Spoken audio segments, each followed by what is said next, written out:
정부가 부동산 규제를 대폭 완화했지만 경기 지역을 비롯한 수도권의 집값 하락세는 여전히 진행 중입니다. 이런 가운데 경기 지역의 매매 수급 지수는 조사 이후 처음으로 70대 선이 무너지면서 집을 사려는 사람이 역대 가장 적은 상황인데요. 이 같은 부동산 시장 침체 분위기는 내년에도 이어질 것이란 전망이 나오고 있습니다. 박희분 기자가 보도합니다. 올 들어 끝없이 떨어지고 있는 경기 지역의 아파트 가격은 정부의 규제 해제 이후 하락폭이 더 커지고 있습니다.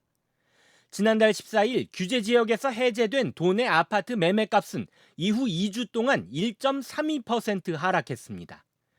규제 지역 해제 직전 2주간 하락폭인 마이너스 1.08%보다 더 떨어진 겁니다. 이달 들어서도 하락세는 멈추지 않고 있습니다. 12월 첫째 주 도내 아파트 값은 0.78% 떨어졌고 전셋값 역시 1%나 폭락해 전주보다 하락폭을 더 키웠습니다.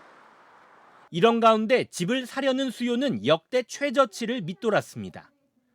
이달 첫 주 경기도의 주간 아파트 매매 수급 지수는 69.2를 기록해 해당 조사가 시작된 이래 처음으로 70대 선이 붕괴됐습니다. 0에서 200 사이의 점수로 나타나는 매매 수급 지수는 기준선인 100보다 낮으면 낮을수록 시장에 집을 사려는 사람보다 팔려는 사람이 많다는 것을 의미합니다. 금리 인상 부담에 매수자가 실종된 현 부동산 시장의 분위기가 집값을 떨어뜨리는 촉매제 역할을 하고 있는 겁니다. 처음 대출했을 때에 생각했던 원리금 상환액이 대출 이후에 크게 변동한다고 가정을 하게 되면 대출하는 것 자체가 쉽지 않은 선택이 됩니다. 집값이 앞으로 더 하락할 것이라는 의견도 나오고 있기 때문에 이런 부분들이 더해지면 주택 매수 수요에 결국에는 악영향을 미칠 수밖에 없습니다. 내년 부동산 시장은 올해와 다르지 않을 것이란 전망도 나왔습니다.